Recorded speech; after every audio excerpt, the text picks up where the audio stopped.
Alors, on va y aller pour les questions-réponses. Nous avons donc une question-réponse aujourd'hui. Et voilà, donc c'est en train d'être filmé, donc ça ira sur le site prochainement.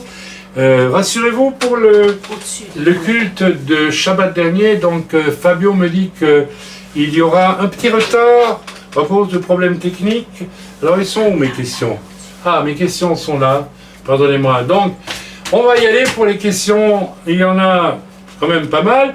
Donc, continuez à m'envoyer des questions pour les prochaines semaines, hein, que j'ai de la réserve. Et puis, on va donc commencer par une première question, très intéressante, à laquelle je ne pourrais répondre que partiellement, parce que si je dois faire une étude biblique, et je vais peut-être la faire, ouais, je vais le faire, une approfondie, c'est un sujet énorme, qui va porter ses ramifications dans toute la Bible. Mais je vais donc rester sur l'essentiel.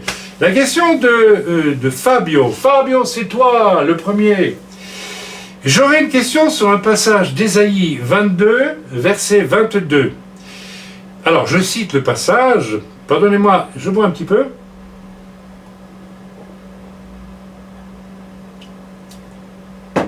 Je mettrai sur son épaule la clé de la maison de David. Quand il ouvrira, nul ne fermera. Quand il fermera, nul n'ouvrira. Et il me dit, ça rejoint, me dit-il, Apocalypse 3, verset 7, écrit à l'ange de l'église de Philadelphie, voici ce que dit le Saint, le véritable, donc c'est Dieu, hein, celui qui a, et ici c'est probablement Yeshua, hein, celui qui a la clé de David, celui qui ouvre et personne ne fermera, celui qui ferme et personne n'ouvrira. Dans ces passages, la clé de la maison de David fut confiée à Eliakim, et dans Apocalypse 3, verset 7, celui qui a la clé de David est Yeshua. Pourquoi cette référence à la clé de David? Alors, c'est une très bonne question. Eh bien, comme toujours, je crois, vous inviter à une campagne de vaccination du bon sens belge. Il faut toujours commencer par les choses toutes simples pour comprendre l'écriture. Une clé, ça sert à quoi? Qui peut me répondre? À ouvrir une porte ou à fermer une porte. C'est très important. Donc celui qui a la clé, il ouvre ou il ferme, ou bien il ouvre et puis il passe de l'autre côté, enfin bref, il ouvre la clé. Ok, la raison profonde, c'est tout simplement que, pour comprendre ça, il faut par exemple, parce qu'on peut aller dans toute la parole de Dieu avec ça, mais je ne peux pas le faire ce soir, c'est pas possible. Eh bien, songez qu'il y a eu 3 rois en Israël. Le premier, c'était le roi Saül. Il était de la tribu de Benjamin, notez-le bien. Et c'est pas un hasard, parce que vous savez que Jérusalem est située initialement dans le territoire de la tribu de Benjamin, d'accord? Et que Benjamin, finalement, s'est fait d'une certaine façon absorbé par Juda, qui est juste en dessous dans la répartition des tribus. Donc il y a une espèce de concomitance entre Benjamin et Juda, et c'est pas un hasard si le premier roi d'Israël était de Benjamin, parce que c'est une espèce de prémisse de Juda. Alors je ne vais pas rentrer dans les détails pour tout ça, mais en tout cas retenons simplement une chose, Saül, sa royauté, c'est raté. Ça n'a pas bien marché. Ok. Est-ce qu'on peut dire que Saül avait une clé pour ouvrir et fermer? Non. Elle lui était possible, mais il ne l'a pas reçue.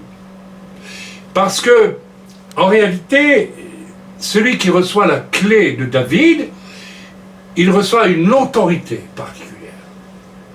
Donc c'est une clé qui ouvre et ferme des choses d'ordre spirituel et des choses d'ordre prophétique. Exactement comme je l'ai témoigné tantôt, j'ai prié en langue il y a 2-3 jours, et en une fois, quelque chose s'est cassé dans le monde spirituel, et c'était fini. Donc, d'une certaine façon, j'ai reçu, en priant en langue, une clé.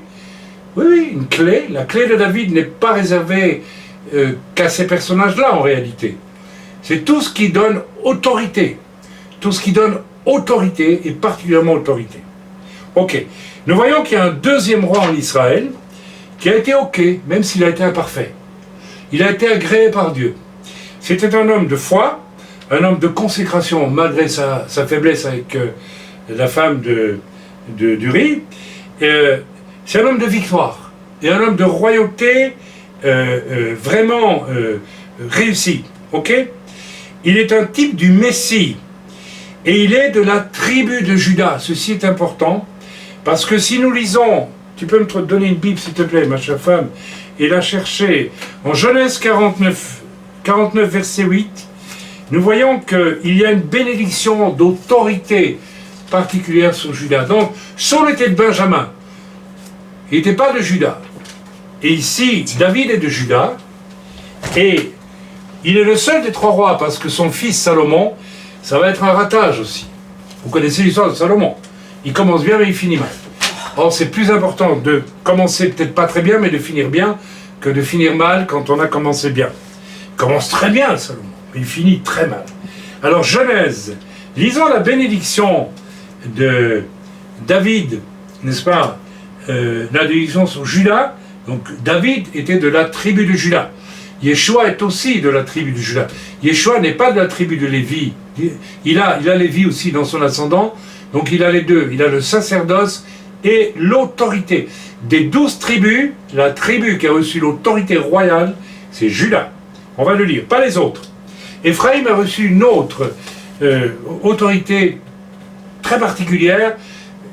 Je ne vais pas la décrire maintenant, mais les deux grandes bénédictions fondamentales qui ont été transmises par Jacob à ses 12 fils, la première c'est Juda, l'autorité, le sceptre royal. La deuxième c'est Éphraïm, c'est la bénédiction de la terre et aussi la bénédiction spirituelle. Ce sont les deux grandes... D'ailleurs, dans Ézéchiel, on voit que le Seigneur va réunir, rappelez-vous, les deux bois, l'un de Juda et celui d'Éphraïm. Éphraïm représentant toutes les tribus perdues, d'accord? Je schématise beaucoup, je sais, mais je ne peux pas faire mieux aujourd'hui, c'est pas possible. Donc ce sont les deux têtes des 12 tribus d'Israël, c'est Juda et Éphraïm. Yosef, le père d'Éphraïm et de Ménaché, d'accord? Alors si nous lisons dans la bénédiction donnée à Juda, en Genèse 49, 8, nous avons ceci, excusez-moi, Juda, tu recevras les hommages de tes frères. C'est déjà réglé, n'est-ce pas? Ta main sera sous la nuque de tes ennemis.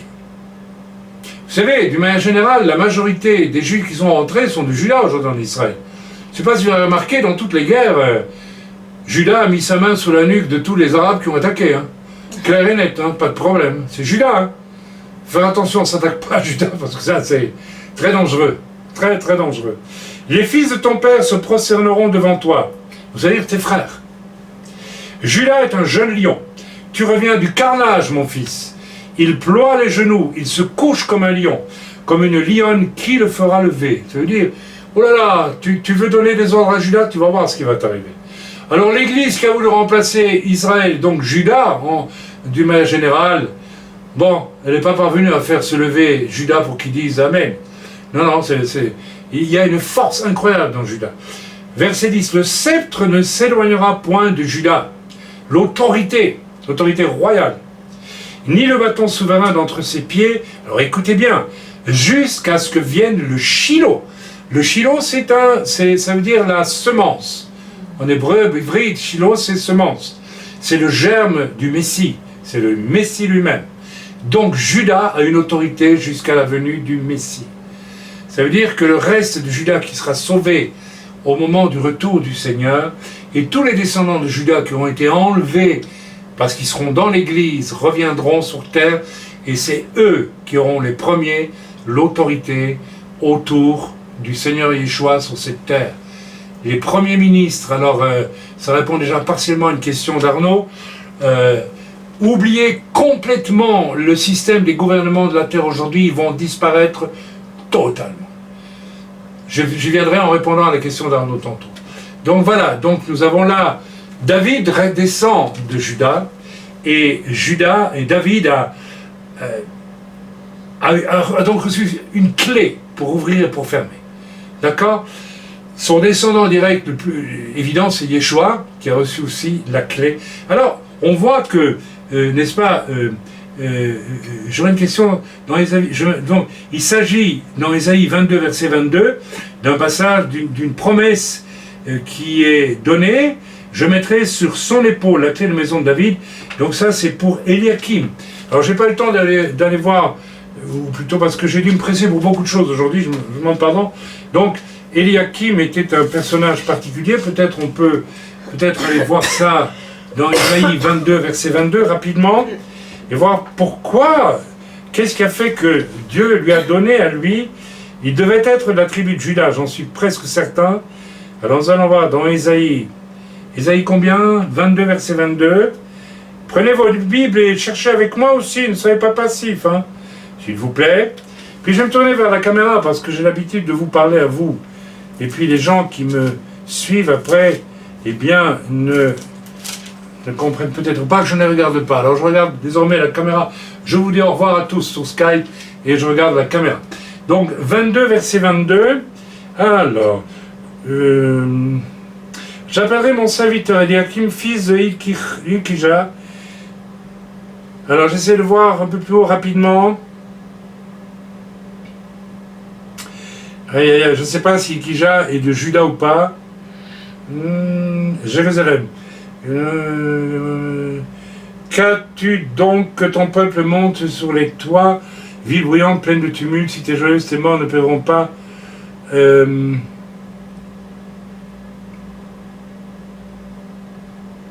semble que ce soit dans le contexte d'une prophétie sur Jérusalem. Je vais aller voir ce que dit notre cher ami MacArthur, verset 20. Verset 20. Esrim, F.O. Esrim. 22, 20. C'était grandement honoré Eliakim, celui qui remplaçait Shebna comme surintendant ou premier ministre, que de l'appeler serviteur de l'Éternel, etc. 22, 21. Voilà, oui, donc il est de Juda. Si vous lisez le verset 21, donc on relit à partir du 20. En ce jour-là, j'appellerai mon serviteur Eliakim, fils de Hilkija, je le revêtirai de ta tunique, je le ceindrai de ta ceinture, et je remettrai ton pouvoir entre ses mains. Il sera un père pour les habitants de Jérusalem et pour la maison de Juda. Je mettrai sur son épaule la clé de la maison de David. La clé de la maison de David, c'est le succès, mes amis. C'est le succès dans les entreprises. Le succès selon le vouloir de Dieu. C'est ça la clé de David. Celui qui a la clé de David, il ouvre, il ferme. Il a une autorité divine, très particulière, qui a été confiée, apparemment d'une manière assez systématique jusqu'à présent à des descendants de la tribu de Juda. Donc vous voyez qu'il y a un rapport avec la prophétie de Jacob sur Juda. Voilà, donc je n'en dirai pas plus parce que on pourrait développer. Sachez simplement que c'est très important parce que celui qui ouvre une porte, ça veut dire qu'il a une autorité pour faire avancer les choses d'une certaine façon, avec une onction divine que tout le monde n'a pas. Donc c'est réservé ici à un descendant de la tribu de Juda. Et c'est réservé évidemment à Yeshua dans l'Apocalypse, qui descend de la tribu de Juda. Qui descend non seulement de Juda, mais aussi de Lévi. Il a les deux, n'est-ce pas? Il a la double, alors que dans le judaïsme, un sacrificateur ne peut pas être roi, et un roi ne peut pas être sacrificateur. Yeshua a la double fonction. Mais il est de la tribu de Juda. Donc voilà, c'est donc, j'espère que j'ai répondu à ta question, Fabio. Tu as compris? Dis-moi. Fabio? Oui. Tu es d'accord? Oui, j'ai compris. Ça te satisfait. Donc, fais toi-même une étude plus approfondie sur la clé de la maison de David, et puis tu verras qu'il y a beaucoup de... Voilà, on va aller à une autre question beaucoup plus touffue, beaucoup plus... et donc, c'est en fait une question de notre sœur Marlène. Bonjour Marlène, où es-tu? Elle n'est pas là, elle est là. Alors Marlène, en fait, si on résume ta question, tu te tracasses un petit peu pour savoir... Ah si, c'est clair, enfin. Bon, Non, mais attends, si tu dis toujours oui, mais non, moi je vois bien que c'est pas méchant quand je te dis ça, c'est la vérité. Tu te questionnes en tout cas. Allez, tu te questionnes, je vais le dire comme ça, pour ne pas éventuellement susciter voilà. Peut-être que j'ai tort de dire que tu te tracasses. J'ai tout le temps l'impression que ça donne, hein. Mais ça fait rien, c'est pas grave. Tu te questionnes sur la question de savoir mais où vont les morts après, et spécialement les chrétiens après la mort. Alors tu m'arroses de beaucoup de choses, et donc je suis obligé de répondre à tout. Donc je vais te répondre à tout parce qu'il y a des réponses à tout. Alors je lis. Dans Luc 23, 43, Jésus lui répondit, « Je te le dis en vérité, aujourd'hui tu seras avec moi dans le paradis. » Ma première question, alors attention, en essayant de comprendre pourquoi le Seigneur dit au bon larron qu'il sera au paradis aujourd'hui, alors que l'Écriture nous enseigne que Jésus est descendu dans le séjour des morts, c'est vrai, tu as raison, qu'il est ressuscité le 3e jour et qu'il apparaît aux disciples encore une 40aine de jours sans être monté vers son Père, j'ai découvert... Bon, ça c'est... Il y a déjà une première question là. D'accord, je vais y répondre. J'ai découvert que dans le texte ancien, il n'y avait pas de ponctuation. Alors là, je vais répondre aussi parce qu'il y a quelque chose qui n'est pas juste. Je ne sais pas dans quel texte ancien tu as trouvé ça, mais en grec, qui est le texte le plus ancien, parce qu'on n'a pas de traces hébraïques des évangiles, on n'en a pas. Elles ont été traduites en grec, et en grec, il y a bien une virgule. Donc, il y a une ponctuation. Alors, tu me dis, que penses-tu de cette virgule placée juste avant aujourd'hui, donc dans le texte, je te le dis en vérité, virgule, aujourd'hui tu seras avec moi dans le paradis, plutôt qu'après, n'oriente-t-elle pas la compréhension d'une façon à penser que l'esprit et l'âme montent de suite vers le Père après la mort? Alors tu te dis, d'après ce passage de Luc, et ce que Jésus dit au bon larron, eh bien, il y aurait une contradiction entre le fait que Jésus lui-même, il descend dans les lieux inférieurs, et 3 jours après, il ressuscite, et seulement 40 jours après, il monte, il est enlevé au ciel. Alors, je vais répondre d'abord à cette question. Alors, premièrement, tu dois savoir une chose, c'est que Jésus est Dieu qui s'est fait homme, d'accord. Mais Dieu, dans sa nature divine, est omniprésent, omniscient, c'est-à-dire qu'il n'est pas soumis au temps ni à l'espace. D'accord. Il vit hors du temps, en tant que Dieu. Il est Dieu, d'accord. Alors je vous renvoie au cours que j'ai trouvé bien fait de ce pasteur Genevois, là, de vous envoyer le... Il faut le lire, il faut l'écouter, ça dure 2 heures, mais écoutez-le s'il vous plaît.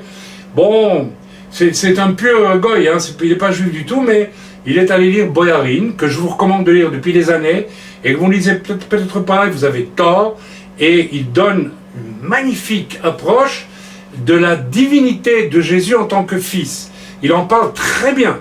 Et il parle pour ça du Yod He Vav He, et il démontre par le Yod He Vav He que Jésus est Dieu, comme le Père est Dieu.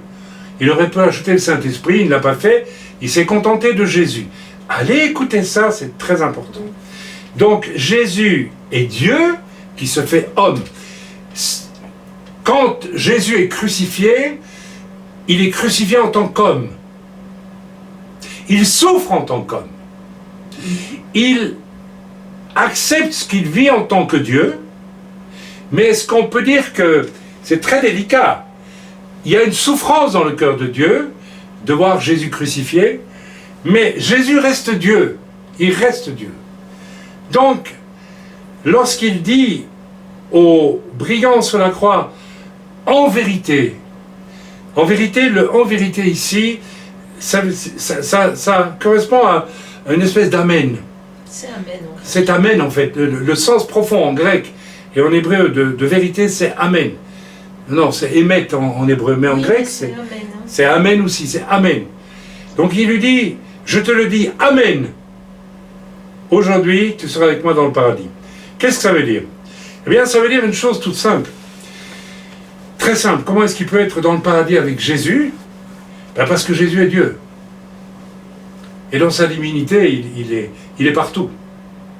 Ça vous paraît étrange, ça vous paraît difficile à comprendre, mais parce que vous êtes trop attaché à la vision visible de Jésus qui est crucifié. mais il descend dans les lieux inférieurs et il ressuscite 3 jours après dans un corps glorifié, entre parenthèses, mais il est quand même, il est auprès du Père, il est Dieu quand même, il est quand même omniprésent partout. Et ce que je te dis là est vrai dans la mesure où, si on va au point 2 de ma démonstration, d'où c'est aujourd'hui. En fait, dès le moment où il a parlé en bien de Jésus, il était au paradis. Vous savez, lorsque vous avez accepté Yeshua, vous êtes monté tout droit au paradis. L'Écriture dit que nous sommes assis avec Christ dans les lieux célestes. Quand? Maintenant. Quand? Dans 10 000 ans? Maintenant. Maintenant! Rak Arshav. Le jour où tu as accepté Jésus, aussi tordu que tu étais avant, tu étais assis tout de suite avec Christ dans les lieux célestes. Comment c'est possible? Je suis toujours sur terre. Ah non, je suis sur terre, je suis déjà au ciel. Ben c'est comme ça. Ton corps transfiguré, ta personnalité transfigurée, celle que tu vas revêtir à la résurrection, eh bien, au moment de l'enlèvement de l'Église, elle est déjà assise avec Christ dans les lieux célestes. Donc, vous voyez, c'est pas un problème. Il n'y a pas de problème. J'espère que tu m'as compris, Oui. Marlène. Oui. Donc, c'est clair. Le problème, c'est que, évidemment, si on y va avec notre logique d'occidentaux qui lisent les choses au premier degré, de toute façon, c'est une bonne réflexion. Mais il faut vraiment se rendre compte que, voilà, nous sommes dans un monde de l'esprit qui transcende complètement le réel. N'oublions jamais ça. Amen. Ok. Voilà. D'ailleurs, ce fait d'être assis avec Christ dans les lieux célestes, moi, quand j'ai accepté Jésus, mais j'étais plus sur terre. J'étais au théâtre le lendemain. Une des actrices est venue vers moi, elle m'a dit, mais qu'est-ce que tu as? Mais tu es beau aujourd'hui, quelle lumière sur toi! Et j'ai dit, oui, j'ai accepté Jésus. Alors elle a crié vers le metteur en scène, Michel, il est devenu fou! Mais moi j'étais au ciel. Ça ne m'a rien fait. Rien! Alors qu'il n'y avait pas plus susceptible, plus orgueilleux que moi juste avant ma conversion. Ça ne m'a rien fait. Tu peux crier tant que tu veux. Je suis au ciel, moi. J'étais au ciel. J'étais au théâtre, dans un endroit qui n'était pas chrétien, mais j'étais déjà au ciel. Mais oui, j'étais au ciel. Ils auraient pu me tuer, je ne faisais rien. J'étais au ciel. Donc c'est très très important. Ok? Bien, donc il faut vraiment que nous puissions prier pour que le Seigneur nous donne vraiment voilà, qu'on ouvre notre pensée à la pensée de l'esprit finalement, qui nous fasse comprendre que ce qui nous paraît logique quand on déduit comme ça dans l'écriture, très souvent nous bloque et on arrive à une impasse. Quand vous arrivez à une impasse, il faut vous dire, bon, il y a quelque chose que je n'ai pas compris. C'est comme ça qu'il faut faire. Hein. Si vous ne faites pas comme ça, vous n'en progressez pas. Donc dans ce cas-là, ayez confiance en Dieu. Tournez-vous vers le Seigneur, dites Seigneur, là il y a quelque chose que je ne comprends pas. Je vais peut-être demander à Ephraïm, d'accord, mais après tout, tu pourrais m'expliquer toi. Tu pourrais me dire pourquoi c'est comme ça. Donc là, voilà. Donc je continue quand même tout ce que tu me dis. Voilà, donc tu crois aussi que nous serions peut-être dans une sorte d'endormissement après la mort jusqu'à la résurrection des corps. Comme par exemple, dis-tu en 1 Thessaloniciens 4,13, et tu cites, et c'est là une erreur, hein, bien sûr, nous ne voulons pas, frères, que vous soyez dans l'ignorance au sujet de ceux qui dorment, afin que vous ne vous affligiez pas comme les autres qui n'ont point d'espérance. Voilà. Alors tu t'arrêtes là. Seulement tu oublies de lire la suite qui nous parle parce que au son d'une trompette, dit le Seigneur, les morts en Christ ressusciteront en premier et nous tous qui, etc., nous irons à la rencontre du Seigneur et nous serons levés vers le Seigneur. Alors quand il parle ici de ceux qui dorment, il parle de ceux qui ils ne sont pas en train de faire dodo dans la tombe. Ils sont morts. C'est les morts, c'est tout. Alors, qu'est-ce qu'ils font? Moi, j'en sais rien. Hein. J'en sais rien. Ils attendent. Les morts en Christ attendent. Mais en même temps, qu'est-ce qui attend? En fait, qu'est-ce qui attend sur la terre? C'est le corps. Voilà. C'est le corps. Mais leur esprit, ils sont déjà, avec leur esprit, leur âme, assis. Et ils sont heureux, hein, crois-moi, à côté du Seigneur. Ils sont déjà dans les lieux célestes. Donc, ils attendent de revenir avec leur âme et leur esprit pour récupérer leur corps qui est pourri, décomposé, peut-être au fond de la mer, on ne sait pas, enfin n'importe quoi, écrabouillé, dispersé, poussière, et pouf, ça ressuscite, et avec un corps glorifié à la rencontre du Seigneur. Magnifique. Donc voilà, donc, c'est vers leur corps qu'ils reviennent. Tu as compris toi-même, c'est bien. Afin que, etc., etc. Donc, alors tu dis encore, pour faire simple, que deviennent l'âme et l'esprit immédiate. Alors, tu dis encore, dans Luc 16, 19-31, Lazare, à sa mort, fut porté par des anges dans le sein d'Abraham. Depuis la résurrection de Jésus, les morts en Christ ne descendent plus, je pense, dans l'endroit où était Lazare et d'où il était vu par le mauvais riche. Non, écoute, tu fais fausse route parce que, Lazare a été porté dans le sein d'Abraham. Abraham, c'est quelqu'un de particulier. Et puis, tu as l'air de dire, depuis la résurrection de Jésus, les morts en Christ ne descendent plus, je pense, dans l'endroit où était Lazare, mais il était dans le sein d'Abraham, il n'est pas descendu dans le sein d'Abraham. Il a été élevé dans le sein d'Abraham, recueilli dans le sein d'Abraham, d'accord? Et le mauvais riche était lui en enfer. Donc, tu ne peux pas mettre le mauvais riche au-dessus de Lazare, c'est juste une petite correction. Oui, mais c'est ce que tu écris, hein? Oui, tu l'as mal formulé, mais c'est ce que tu écris, donc je suis obligé de relis ce que tu as écrit, tu verras que c'est pas grave, c'est pas très grave. Mais voilà, donc nous n'allons pas, nous, dans le sein d'Abraham, nous allons directement auprès du Seigneur. D'accord? Maintenant, on pourrait se poser la question, mais alors, tous ceux qui n'ont pas connu Jésus, et que Jésus est allé visiter dans les inférieurs, tous les prophètes, les juifs d'avant, etc., qui ont marché bien avec le Seigneur, eh bien, ils étaient dans le sein d'Abraham, et Dieu est allé dans ce lieu-là pour leur annoncer la bonne nouvelle, et ils en sont sortis. Mais le sein d'Abraham, on va pas discuter sur ce que ça représente. C'est un lieu spirituel, on va pas dire que c'est un lieu particulier où vont les Juifs. Hein. On va pas rentrer là-dedans parce que on s'en sort plus. Voilà, donc tu me poses la question, que deviennent finalement l'âme et l'esprit immédiatement après la mort? Eh bien, d'un croyant en Christ, passe-t-il par une sorte de lieu, endormi ou pas? Non, pas du tout. En attendant la résurrection des corps, ou montent-ils directement vers Jésus? Leur âme et leur esprit montent vers Jésus, et leur corps reste sur la terre. Voilà. J'ai répondu à ta question, je pense, hein? Oui. Le mieux possible. Mais c'est des questions intéressantes, parce que ça nous oblige à réfléchir, hein? Et donc, merci pour cette question. Mais essayez de vous-même, c'est un petit défi que je vous donne, essayez de prier vous-même et d'essayer de... Seigneur, mais montre-moi, tu peux me montrer, tu peux me faire comprendre toi-même.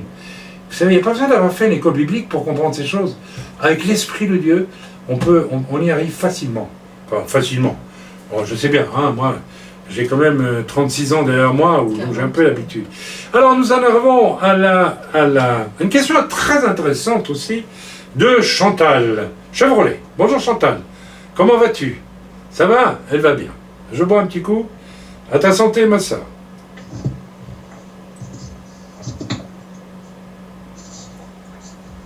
Je suis certain qu'il y a beaucoup de gens qui regardent mes messages et me disent, il n'est pas sérieux ce pasteur. Il boit à la santé des gens. Bien. Si je devais leur raconter que je regardais un film et puis le soeur m'a dit de commencer à prier en langue et que j'ai vécu une puissante intervention du Seigneur, mais c'était pas un bon film. Et oui, voilà, il y a des gens, ils font des compartiments avec tout. Les religieux font des compartiments avec tout. L'Esprit de Dieu, il ne connaît pas les compartiments. Qu'est-ce que Jésus a dit à un certain Nicodème? Quoi? Tu ne sais pas ces choses? L'Esprit de Dieu, nul ne sait d'où il vient, d'où il va. Toi, tu veux tout mettre dans une petite case pour comprendre.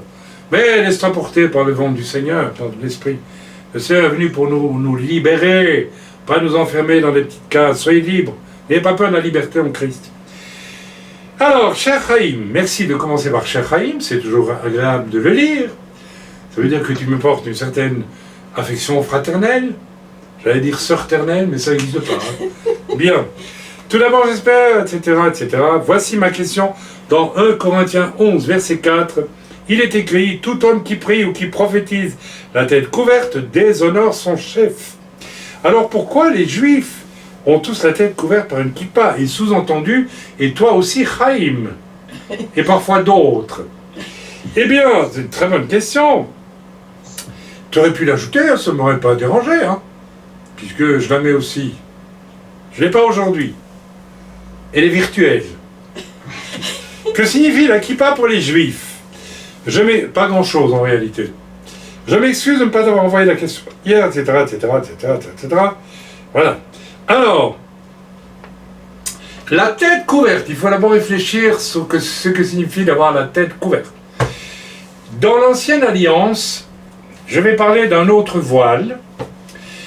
Il y avait un voile qui séparait tous les Juifs, les Lévites en particulier, et puis aussi les Juifs qui étaient stationnés avant sur le mont du Temple.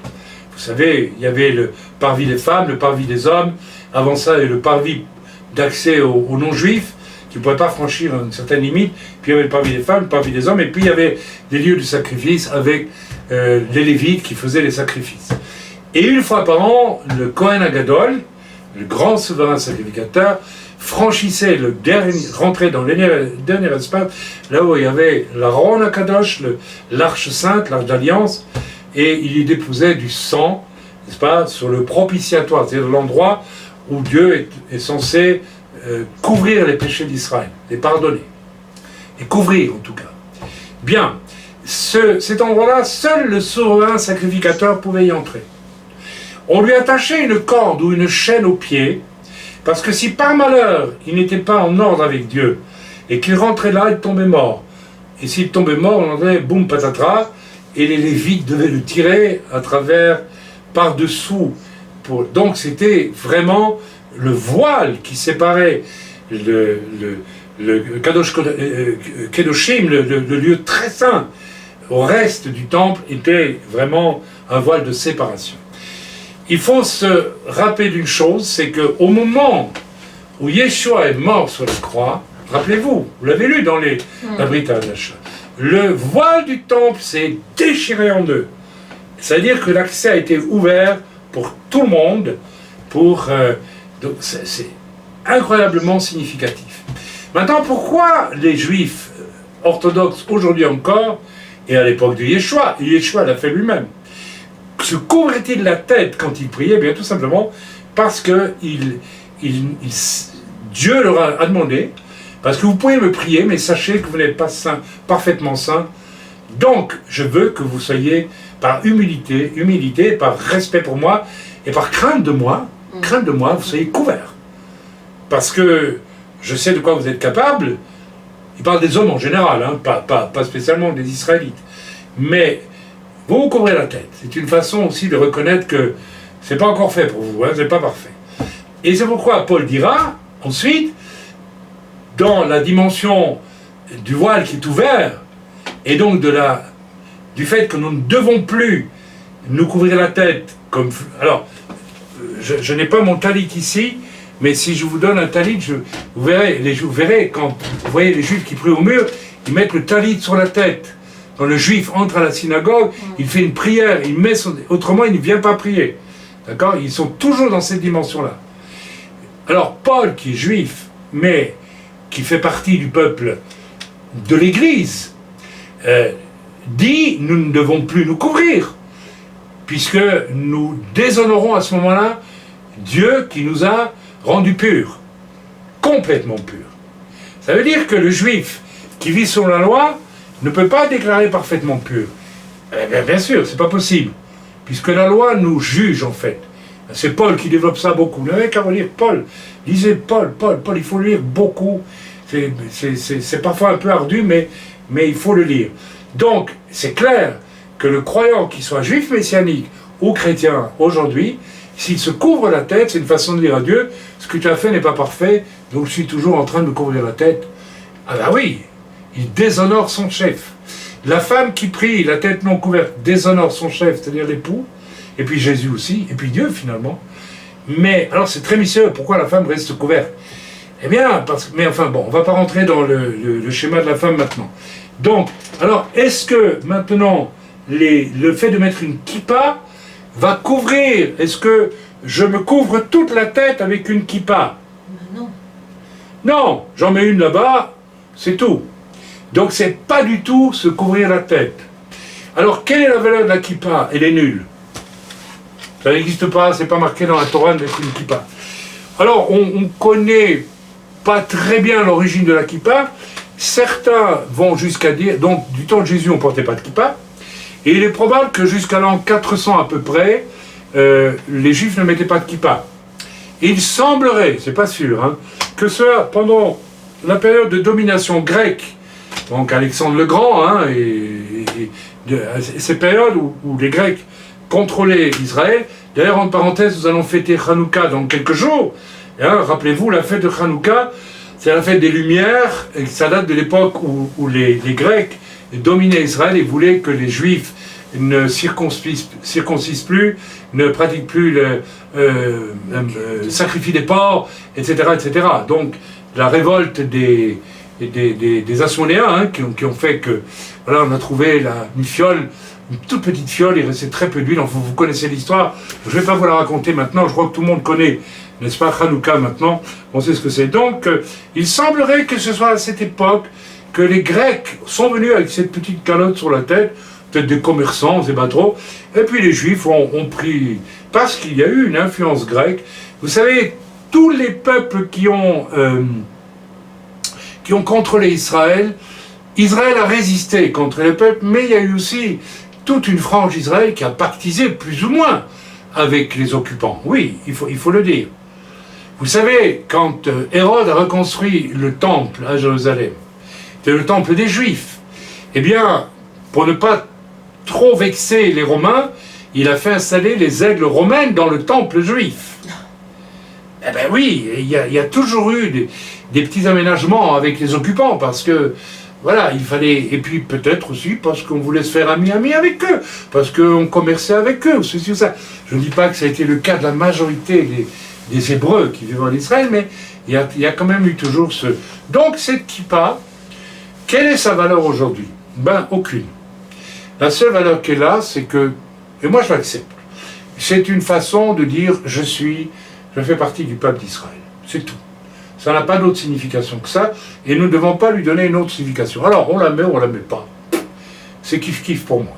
Voilà. Parfois je la mets pas, parfois je la mets, et je suis à l'aise avec ça. Parfois j'ai vraiment envie de la mettre, voilà, je dis voilà, je fais partie du peuple d'Israël, donc je la mets. Voilà, ça va pas plus loin que ça, mais c'était une bonne question. Ça va, j'ai répondu à ta question? Oui, très bien. Donc tu ne regarderas plus de travers Samuel quand il met une kippa. Il semblerait que dans sa famille, il y ait des non-juifs, alors, enfin, il accepte le... Voilà. Ok, alors, nous en sommes... Oui, alors, nous arrivons à la question d'Alexandre et Maëva. Voici notre question pour mardi prochain. Cela concerne la contradiction du début de l'année du calendrier de l'Éternel. Calendrier de Dieu avec celui que célèbre la religion juive. Nous en avions un peu discuté il y a quelque temps, j'ai cherché, j'ai un peu étudié, j'ai lu divers commentaires, et ton avis sur la question nous est précieux. Dieu a informé Israël par Moshe et Aaron, dans Exode 12, de 1 à 2, ce mois-ci, Nissan, celui de Pessah, sera pour vous le premier mois de l'année. Point barre. Le début de l'année juive, c'est à Nissan, à Pessah. C'est clair. Le chapitre 12 de l'Exode concerne l'institution de Pessah et l'information du début de l'année. Ces deux versets, et donc ce chapitre 12 de l'Exode, il écrit, semble clair. Moi je dirais, ils sont clairs. J'irai encore plus que ça. Alors pourquoi, en flagrante contradiction avec la parole de Dieu, les Israélites, pas les Israélites, les Juifs orthodoxes, bien après à mon avis, le passage de Jésus lorsqu'il est venu la première fois, cette histoire de 2 têtes d'année, c'est une chose qui est venue bien après.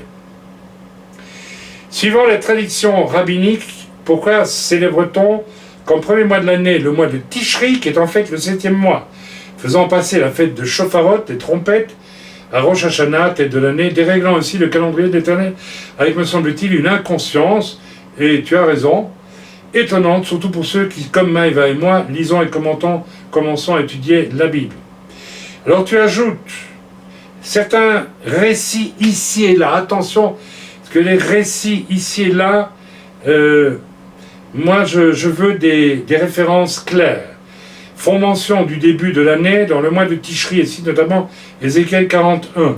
Ce verset nous dit la 25e année, notre captivité au commencement de l'année.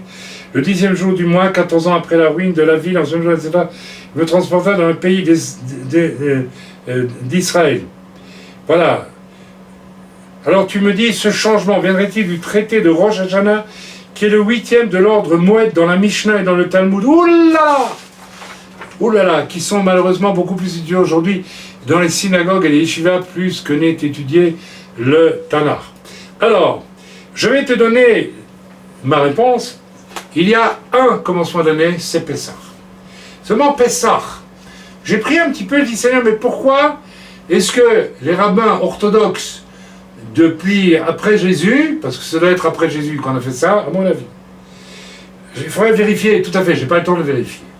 Mais quelle pourrait être la raison pour laquelle ils veulent gommer un peu Pessah comme début de l'année en inventant un autre commencement d'année? Eh bien, c'est parce que Pessah, vous vous rappelez rien, Pessah? Yeshua, Hamashiach, a célébré Pessah. Hein? Le sang de l'agneau, Yeshua. Oui, non mais voilà. C'est ça, là. Non mais ça on le sait. D'accord, mais bien sûr. Donc Pessah, ça a été connu par les rabbins de l'époque qui n'ont pas voulu accepter que Yeshua était le Messie comme quelque chose de solennel qui se passe en tête d'année. Donc qui va diriger, si vous voulez, qui devient la couronne pour le reste de l'année. Alors ça, il fallait le gommer. C'est pas possible. Parce que vous pensez bien que tous les juifs qui lisent, n'est-ce pas, qui font Pessah et qui savent que, n'est-ce pas, Yeshua a donné sa vie à Pessah et que les chrétiens fêtent Pessah et que c'est la tête de l'année pour le peuple d'Israël, ils vont finir par se poser des questions. On va dire au rabbin, mais est-ce qu'il n'y a pas une signification dans le fait que Yeshua, n'est-ce pas, a fait ce qu'il a fait à Pessah? Donc ils ont tout simplement, à mon avis, voilà. Alors, c'est assez simple. Donc, je crois qu'il faut savoir s'arrêter à un moment et dire, stop, c'est une shtouyot, c'est de l'hébreu moderne, c'est une bêtise, une invention très subtile. N'oubliez quand même pas, il faut insister là-dessus. Voilà, donc, voilà, je l'ai dit que, voilà, etc. Voilà. Donc, ils ont voulu troubler les lignes par rapport à Yeshua, tout simplement, en inventant un deuxième... voilà. C'est grave. Ben, c'est grave, mais ils n'ont fait que ça. S'il n'y avait que ça, mais tout le judaïsme rabbinique d'aujourd'hui est une nouvelle... Il y a des... Bien sûr qu'ils vont chercher dans le Tanakh, etc., etc. Mais ils ont développé tout un système religieux. Toute une religion de commentaires qui souvent mènent nulle part, d'ailleurs. Je ne sais pas si vous l'avez remarqué. Et qui vont vous mener nulle part si vous piochez trop là-dedans. C'est pour ça, moi, je ne peux pas du tout... tu l'as fait, c'est très bien, mais le 8e de l'ordre Moed dans la Mishnah et dans le Talmud, s'il vous plaît, ne vous plongez pas. Vous pouvez le faire, mais je ne le recommande pas. Je ne me plonge pas, hein, ah, d'accord. En fait, hein, je ne l'étudie même pas, surtout pas, je ne le lis même pas. C'est uniquement quand j'ai fait des recherches au niveau des commentaires, ils se réfèrent beaucoup en disant oui, mais le 8e de Rosh Hashanah, ok, d'accord, donc c'est pour ça que je te l'ai cité. Mais sinon, t'inquiète pas, moi, ça ne m'intéresse pas le Talmud et ça m'intéresse pas la Mishnah. Non, en fait, j'ai tellement peur. J'ai vraiment peur parce que. J'y vais pas. Oh là là. Écoutez, faites-le si vous voulez, mais. Waouh. Vous allez perdre votre temps. Parce que pour arriver à trouver de quelle façon astucieuse ils ont greffé, ils ont développé ceci et cela, pour en fait camoufler Yeshua, vous allez... Et puis attention, il y a une séduction là-dedans. Hein. Bon, je te remercie d'avoir corrigé ça.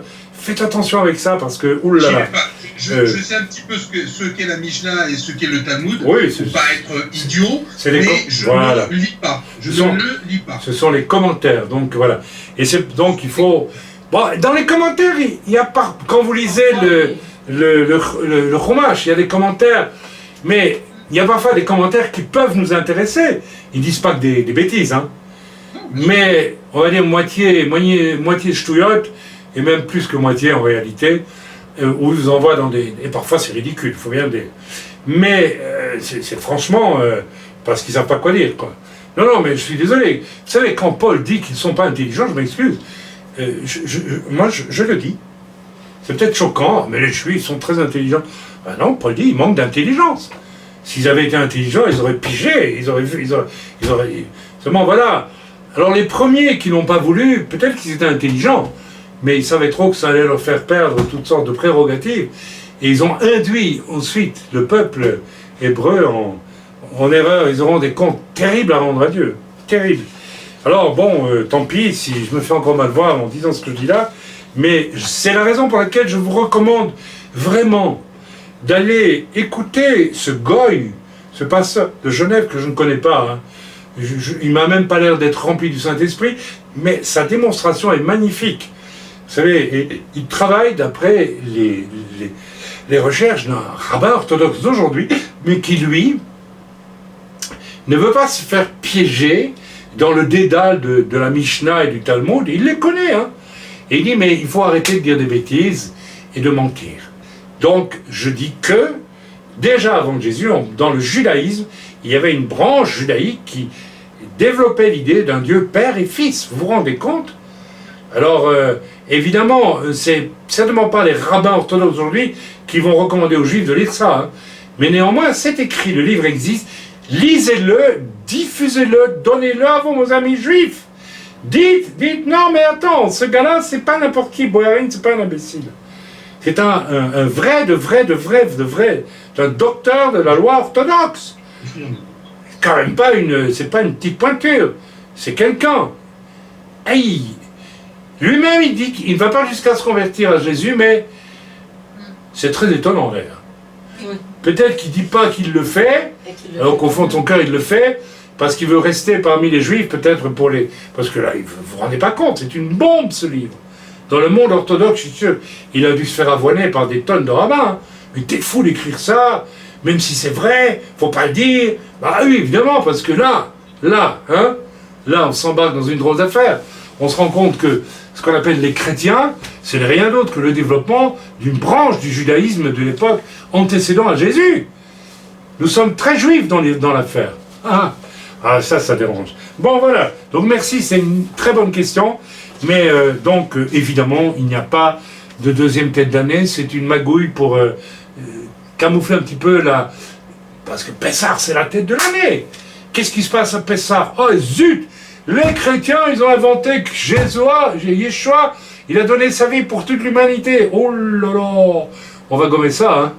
Parce que là, c'est la tête de l'année, c'est le début, c'est la couronne de l'année, c'est Pessah. Ah, c'est intéressant, hein, très intéressant. Mais ça n'empêche pas que j'ai beaucoup d'amour et beaucoup d'amitié pour mes amis juifs ici en Israël. J'espère qu'ils ne m'en voudront pas trop d'avoir dit ce que je viens de dire. Vous savez, il y en a aussi parmi vous, chers amis rabbins, vous n'hésitez pas à dire des choses parfois assez étonnantes aussi, hein. Et donc... bon, voilà, avec le sourire, hein, et avec beaucoup d'amour néanmoins. Vraiment, beaucoup d'amour. Amen. Nous lisons à présent... non, je vais passer à une autre d'abord. Donc, Arnaud Ventier et Milena. Voici nos questions à Milena et à moi pour la réunion de mardi. Arnaud, quelle heure est-il à propos? Dites-moi. Il est 20... Bon, ça va, on a encore le temps, hein. Oui. On peut aller jusqu'à minuit, là, il n'y a pas de souci. Dans Ézéchiel, au chapitre 45 et 46, on voit qu'en Israël, durant le millénium, il y aura un prince qui régnera. Oui, absolument. Ma question est, qu'en sera-t-il des nations? Arnaud Srakas, il dit « Douce France, cher pays de mon enfance, que deviendras-tu pendant le millénium ?» Hein? Il n'y aura plus de France, tout simplement. Fini les nations. Telles qu'elles sont aujourd'hui, presque tout va disparaître. Rappelez-vous, il y aura un jugement autour du Seigneur entre les boucs et les brebis. Vous avez ça dans la Bible, vous avez la référence. Les nations qui ont eu de l'amour pour Israël resteront, c'est très peu de choses. Hein. Et les nations qui n'ont pas eu d'amour pour Israël, fini, terminé, elles disparaissent. Alors, vous allez me dire, mais qu'est-ce qui restera à la place de la France? Ben, il restera un nouveau pays. Ah, ils doivent se couper les... Alors, shalom les Touriskas, à bientôt. Soyez bénis. Voilà. Oh, zut, j'ai Rejoindre à l'appel, pardon. Rejoindre. Alors, je rejoins.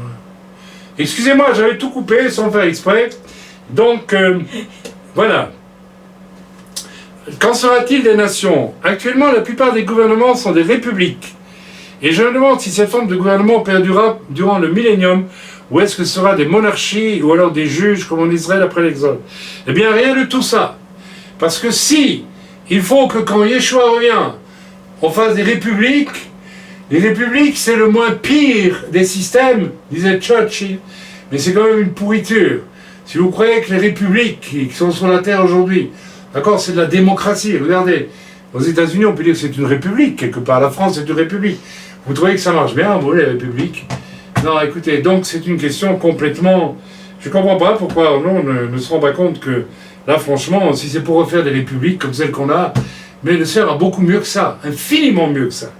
Est-ce que ce sont des monarchies? Vous trouvez que les monarchies qu'on a eues sur la terre depuis qu'il y a des rois, même en Israël, ça n'a pas très bien marché. Hein. Alors, je sais pas, les rois, je sais pas, ils ont eu des bâtards dans tout le monde entier, ils ont fait la fiesta, ils ont massacré du monde partout. Je sais pas, mon épouse, elle a des rois dans ses ancêtres, et on a dû la délier quand on a pris ça avec son arbre généalogique. Non, c'est les hommes qui ont souvent été les pires sur cette terre. Donc, adieu les monarchies, merci bien, on ne veut plus ça. Et des juges comme en Israël après l'Exode. Mais enfin, Arnaud, pourquoi y avait-il des juges en Israël? Parce que ça allait très mal en Israël. C'est l'époque où nous dit l'Écriture, tout le monde faisait ce qu'il voulait.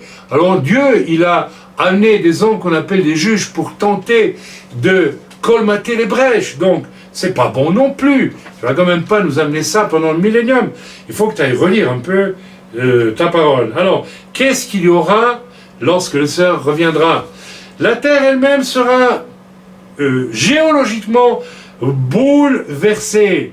Il est dit qu'il y aura un immense tremblement de terre dans l'Apocalypse et que toutes les montagnes vont être aplaties. Donc, la terre entière sera couverte de montagnes aplaties. Et dans le même temps, il y aura un bouleversement géologique extraordinaire. Par exemple, il nous est dit que dans Ézéchiel, au prophète Ézéchiel, il nous est parlé que lorsque Yeshua va poser ses pieds sur le mont des Oliviers, ce mont va se fendre en deux. Vous imaginez, s'ouvrir en deux. Ça implique un bouleversement souterrain et géologique extraordinaire. Et toute la terre va être saisie par un bouleversement géologique formidable partout, avec des bouleversements complets. En fait, tout ce qu'il y avait avant va disparaître et tout va être renouvelé d'un point de vue géologique à travers cet immense tremblement de terre. Et à Jérusalem, cette colline qui est haute. Si vous venez à Jérusalem, vous descendez au mur de lamentation, on s'arrête à un mur à un moment donné, quand on descend tous les escaliers, là, en venant du quartier juif, et on voit le mont des Oliviers avec toutes les tombes des Juifs, et puis tout au-dessus, n'est-ce pas, les catholiques ont construit, ils ont fait une gaffe, parce qu'ils ont construit une église tout en haut. Alors quand le mont va s'ouvrir et se fendre en deux, la première chose qui va descendre, c'est cette église. Mais, ou alors elle s'accrochera peut-être sur un bouge, j'en sais rien.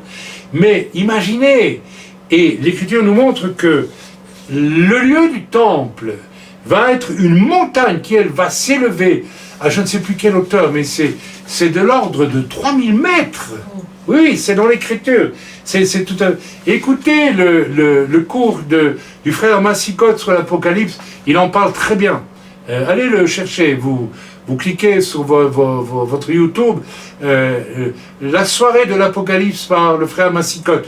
Il y a des choses avec lesquelles pas toujours vraiment en accord, mais pour l'essentiel, oui, c'est excellent. Lisez, écoutez-le.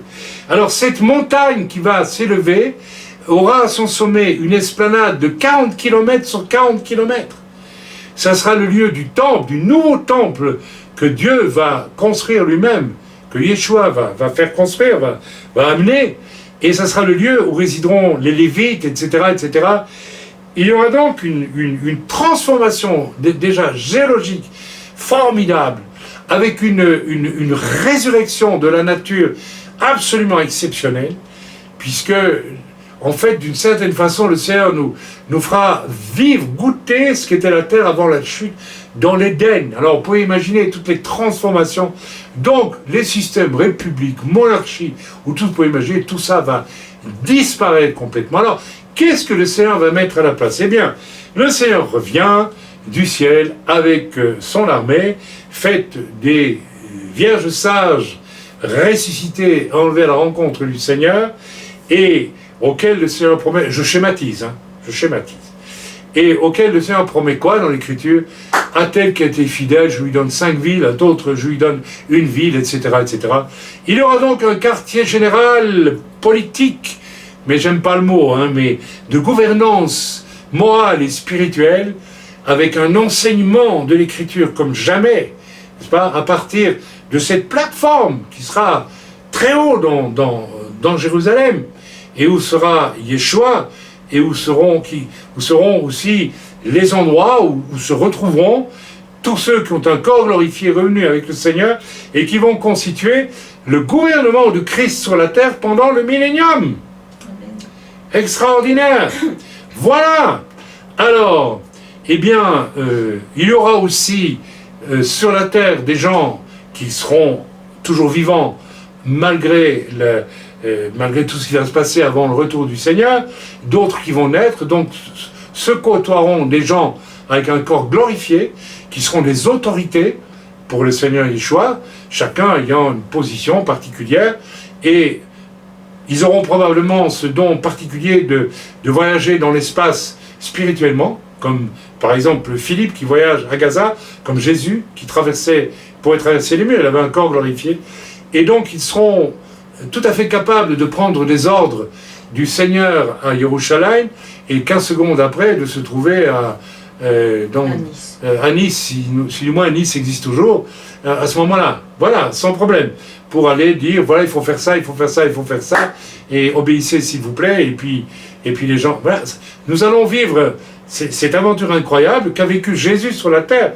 Rappelez-vous, quand Jésus est ressuscité, il a un corps glorifié, et pourtant il mange, oui, il mange avec ses disciples, et il parle avec ses disciples qui eux n'ont pas un corps glorifié. Eh bien, quand nous revenons, n'est-ce pas, avec le Seigneur, tout à la fin, bientôt, en espérant que tous nous sommes enlevés à la rencontre du Seigneur, pour vraiment recevoir, une parenthèse, comme nous sommes enlevés à la rencontre du Seigneur, ceux qui meurent en Christ aujourd'hui passent devant le tribunal de Christ, c'est-à-dire qu'ils sont sauvés, mais on va passer leur vécu sur la terre en revue, et s'ils ont bien réussi tout ce que le Seigneur leur a demandé de vivre, ils auront des récompenses, et s'ils n'ont pas réussi, on leur retirera d'autant plus des récompenses. Donc, il est possible qu'à ce stade, si vous travaillez bien pour le Seigneur, vous faites sa volonté, non pas la vôtre, et ce n'est pas toujours si facile, soyons honnêtes et humbles, de faire toujours la différence.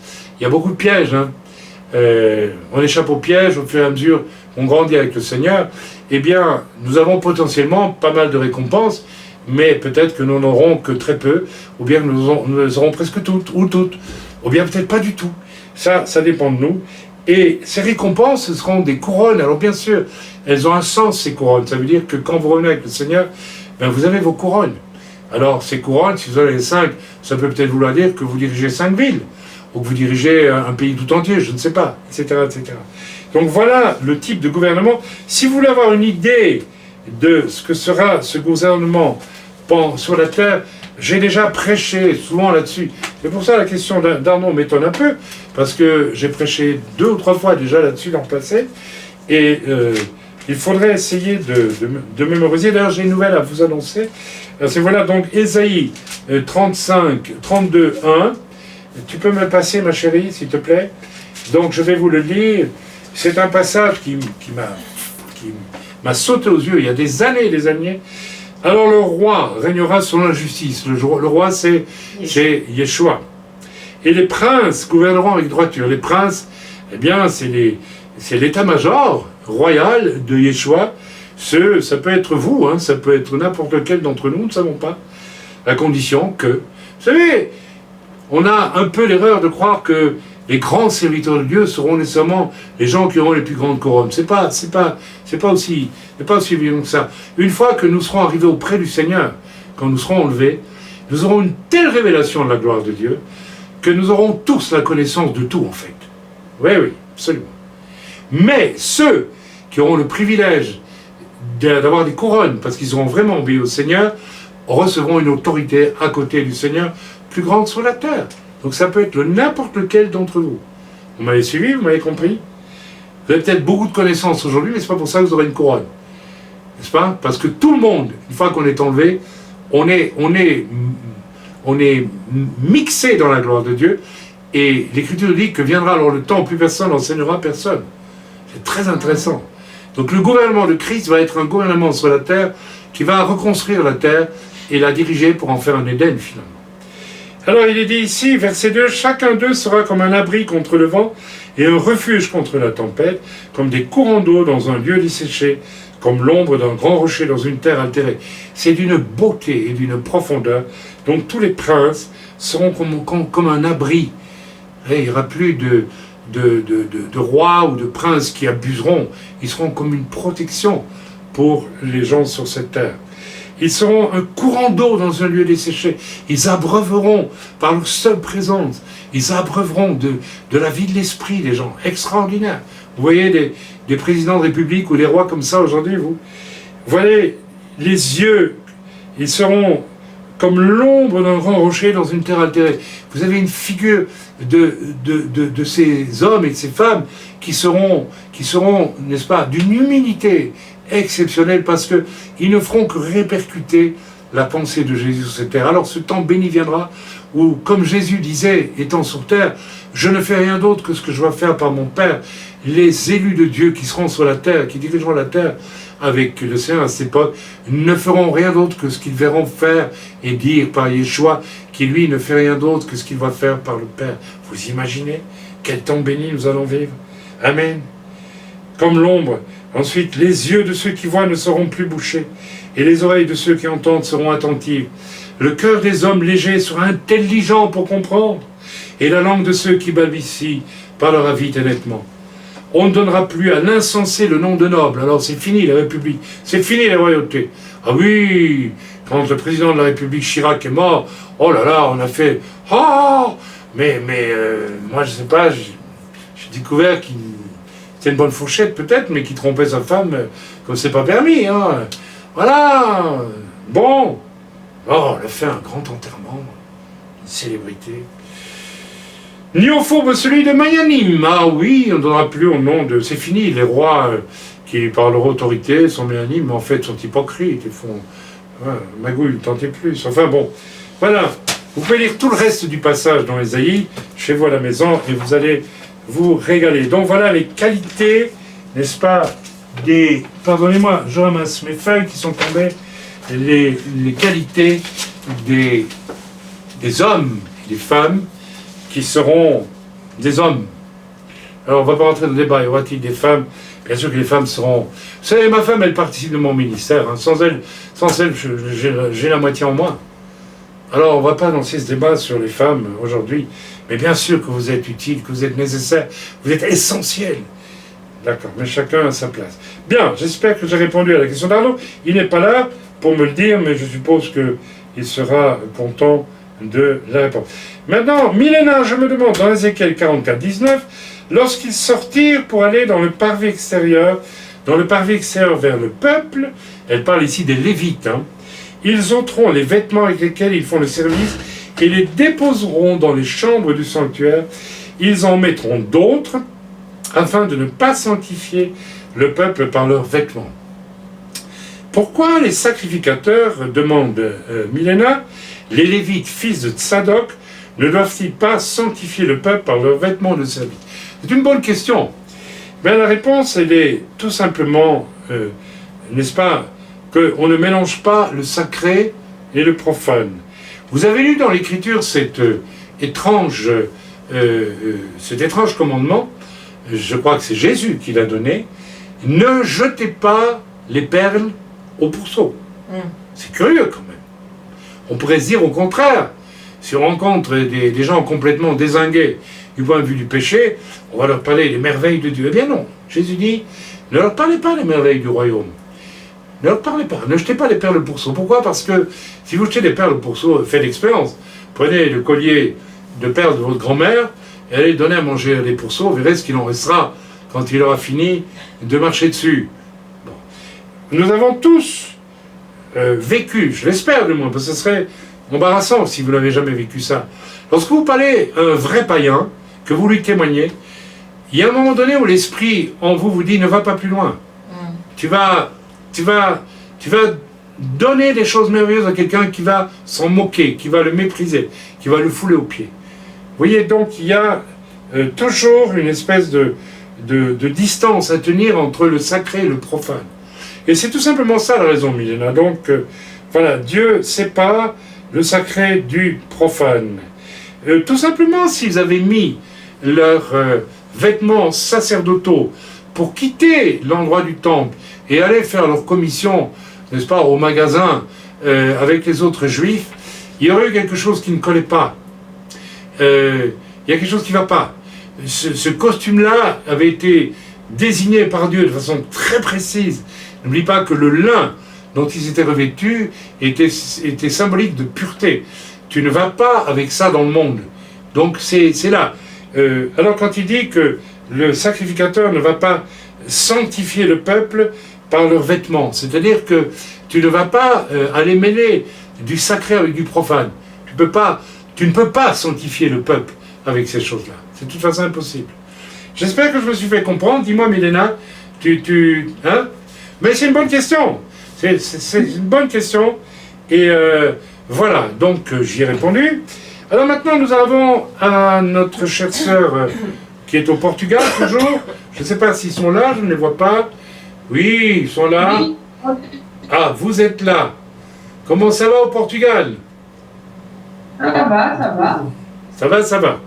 Alors, ils l'ont dit 3 fois, donc c'est que ça va aller très bien. Hein.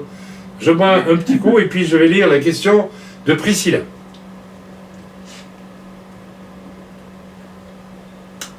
Ma question concerne les dessins retrouvés dans les grottes. Dans les grottes, c'est pas lesquelles. C'est au Portugal que tu as vu ça? Non, j'ai vu une émission sur l'archéologie et puis ils avaient retrouvé ces dessins dans plusieurs grottes. Et tu sais pas dans quel pays? Ça m'intéresse, moi, de savoir. Il y en avait, je crois, en Asie, mais je ne me rappelle plus. En Asie, d'accord. Bien. Donc, dans les grottes, on a retrouvé des dessins qui concernent, dis-tu, le mythe. Ce n'est pas un mythe. Des sirènes mi-femmes, mi-poissons, que beaucoup de pirates, dis-tu. Il n'y a pas que des pirates. Beaucoup de marins, en général. Hein. Il n'y a pas que des pirates. C'est amusant. Dans l'émission, ils parlaient de pirates. Ah, les pirates, d'accord. Ben alors, ils sont un petit peu... mais les marins, en général... Disons, ça concerne les marins qui ont eu des contacts, qui ont vu des sirènes. Donc, les sirènes viennent au bord des navires, dans l'océan, et elles chantent un chant tellement beau, tellement envoûtant, que les marins plongent dans l'eau et disparaissent, sont happés par les sirènes et dans l'eau. Alors, on dit que c'est un mythe, et je continue donc ta question. Voilà. Voilà, donc tu dis, des marins ont vu et entendu ces sirènes lors de leur voyage, et certains ont été envoûtés par les chants des sirènes, et même précipités dans l'eau.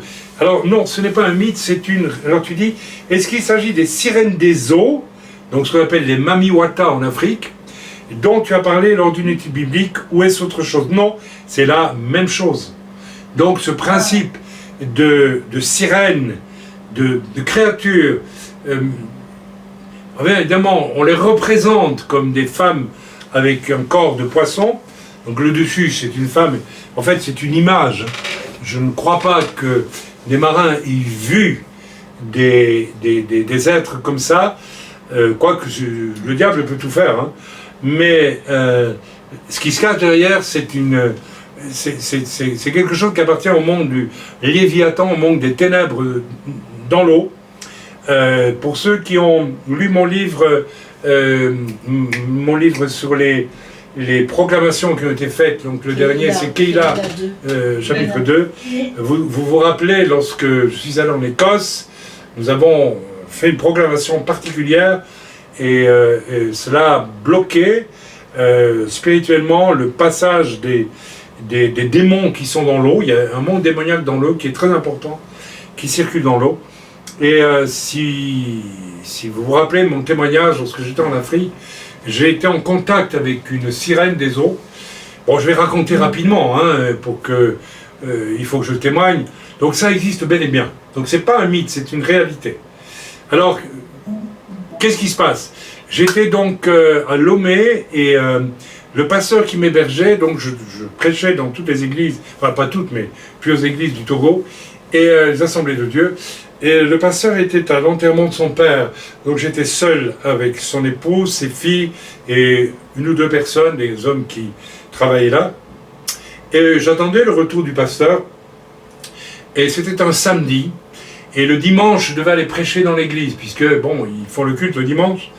Et alors le samedi soir, la fille du pasteur est venue me trouver, a frappé à ma chambre et m'a dit: Pasteur, il y a une dame, une jeune femme qui veut absolument vous voir, elle veut un entretien.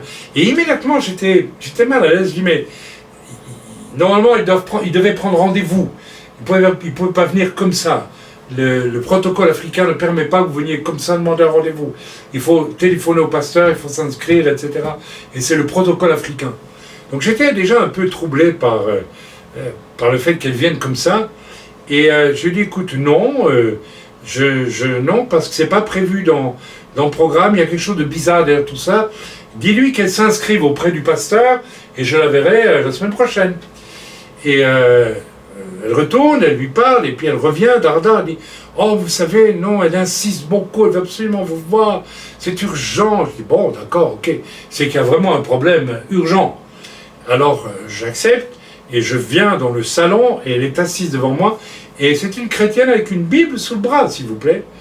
Et dès que je la vois, je sens, mais alors quelque chose d'invraisemblable, j'arrive pas à vous l'expliquer, toute ma force physique, spirituelle, d'âme, tout, qui disparaît petit à petit depuis le haut, comme ça, mais je vous assure, c'est pas que je mourrais, mais je n'avais plus le contrôle sur cette partie de mon être, l'esprit, l'âme, le corps, et je sentais que ça descendait, sa présence était en train de me vider, littéralement, de tout. Waouh! J'ai compris tout de suite, j'ai dit: oh là là, vous êtes qui vous? Qui vous a envoyé? Mais l'Esprit de Dieu. J'ai sorti tout de suite. Allez-vous-en au nom de Jésus. Et elle est partie. Et puis ça s'est arrêté. Le Seigneur m'a dit: oh là là! Et le lendemain, ou le surlendemain, le lendemain, le pasteur est arrivé le lendemain matin, il m'a dit: oh là là, frère, tu as eu affaire à une sirène des eaux. Ce sont des démons très puissants. Alors, moi j'ai compris que par l'Esprit de Dieu, j'ai compris tout de suite. Et je l'ai chassé, littéralement.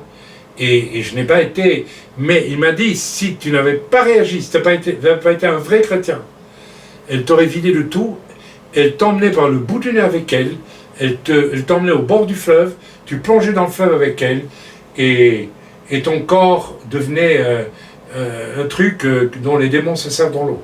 Ça vous paraît invraisemblable, mais c'est connu en Afrique, c'est réel. Donc, les mamiwata, les sirènes, sont des puissances démoniaques qui ont dû, c'est vrai, apparaître au bord des navires, et peuvent peut-être encore apparaître aujourd'hui, et qui tentent d'amener les marins, par une séduction profonde, en les vidant complètement de leur volonté, à plonger dans l'eau et à disparaître avec eux. Donc ça a existé, ça existe toujours. Voilà, j'espère que j'ai répondu à ta question. Oui, ce n'est pas un mythe, c'est réel. Derrière, il faut bien que vous sachiez une chose, c'est que derrière beaucoup de mythes, les mythes en général, il faut étudier les mythes dans l'histoire d'humanité. Il y a toujours un fond de vrai, il y a toujours quelque chose qui est juste. Donc, on en a fait des mythes. Vous savez, le diable n'a pas trop envie qu'on sache ces choses-là. Donc on en fait des mythes. Mais déjà, le phénomène de l'être humain à moitié animal, vous avez affaire déjà là à à quelque chose de très puissant dans le monde démoniaque. Vous avez le dieu Pan, par exemple, c'est chez les Grecs, le dieu Pan, ou le dieu Bacchus chez les Romains, si je ne dis pas de bêtises. C'est un dieu avec un corps d'homme, et même des cornes, je pense, et il a un corps de bouc. On a tout de suite compris de quoi il s'agit. D'accord? Donc c'est un principe de Moloch très violent. Donc faites attention aussi quand vous regardez des bandes dessinées ou des films ou des dessins animés, c'en est plein aujourd'hui. C'en est plein. Vos enfants sont en train de gober d'être mis devant des puissants démoniaques de haut niveau. Hein. C'est pas de la petite rigolade. Hein. C'est du sérieux, c'est solide. Voilà, est-ce que j'ai répondu à ta question, ma chère Priscilla? Oui, Priscilla. Très bien, merci Raïm. Très bien. Voilà, alors, nous avons Yaakov maintenant, et puis je crois qu'on va s'arrêter là ce soir.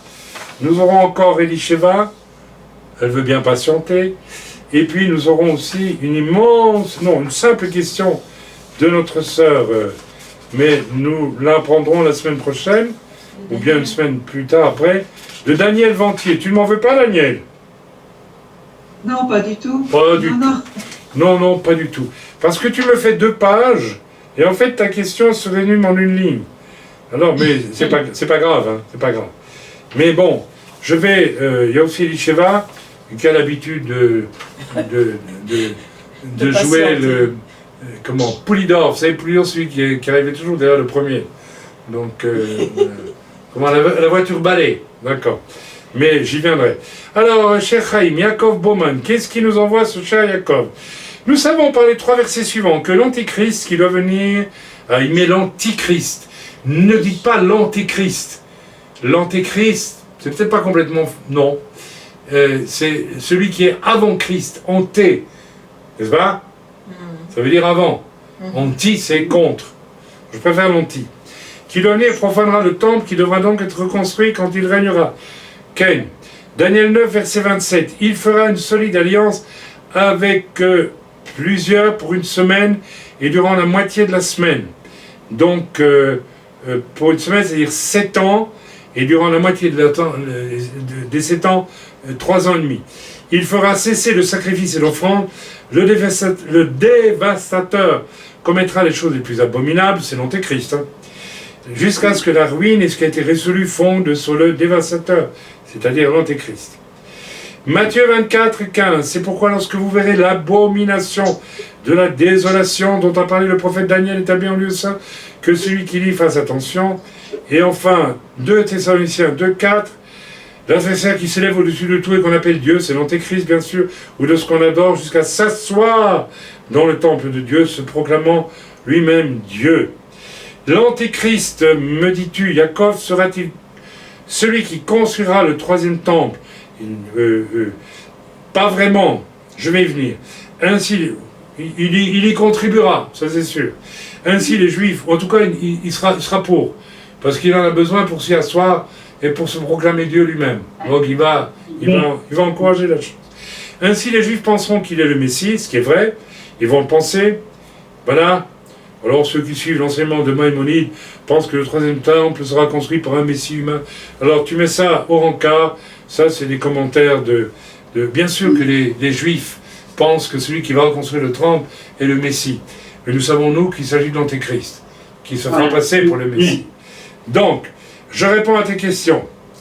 Il fera une solide alliance avec plusieurs pour une semaine. C'est-à-dire qu'il sera... il faut d'abord que l'Antéchrist paraisse et qu'il fasse, avant tout, qu'il organise un traité de paix fort, ferme, très... Enfin, ferme, pas tant que ça, mais... D'ailleurs, ça me fait penser curieusement au pied d'argile et de fer de la statue de Daniel, c'est très curieux, très intéressant. Mais il va faire un traité de paix entre qui et qui? Entre Israël et tous les pays arabes tout autour. Actuellement, nous avons un traité de paix avec la Jordanie, traité froid, un traité de paix avec l'Égypte, traité froid, et puis nous commençons à avoir des ouvertures vers les pays arabes. Alors si vous réfléchissez bien, vous voyez que ça en prend tout doucement la direction. Mais ce n'est pas encore le traité de paix scellé, ferme, qui permettra aussi aux Juifs de reconstruire le temple.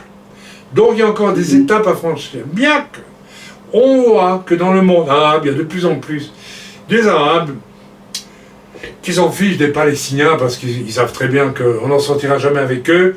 Et si on s'en fiche des Palestiniens, on pourrait aussi dire, mais après tout, le monde du temple, on sait très bien qu'il y avait un temple juif avant que les musulmans, 600 ans après Jésus-Christ, ne s'y installent et construisent, disent que c'est un lieu saint.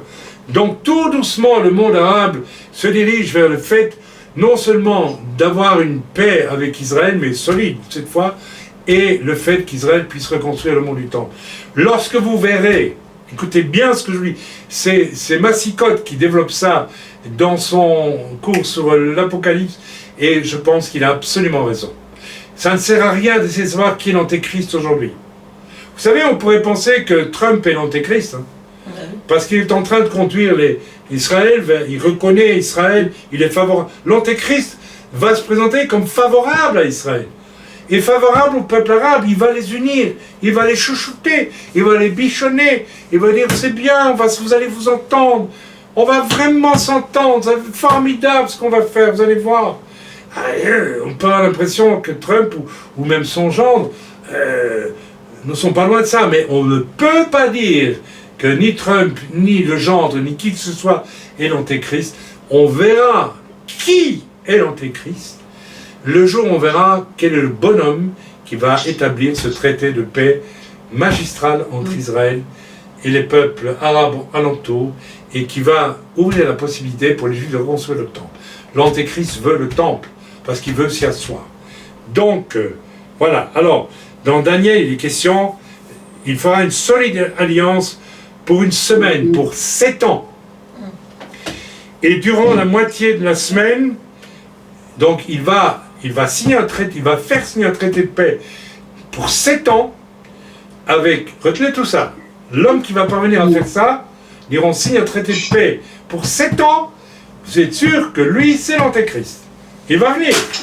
Mais attendez, arrêtez de spéculer sur qui est l'Antéchrist, ça ne sert à rien. Il va signer ce traité de paix de 7 ans, mais au milieu des 7 ans, il va craquer et il dit, mais moi j'ai envie de me proclamer Dieu dans le temple parce que le temple des Juifs, vous savez, c'est le temple de Dieu, hein. Alors, si je peux rentrer là-dedans et puis dire que c'est moi Dieu, c'est le Satan, il est heureux, vous comprenez. C'est ce qu'il veut faire. Et il ne va pas pouvoir s'en empêcher, il va rentrer parce que il dit, je ne vais pas laisser courir 7 ans comme ça.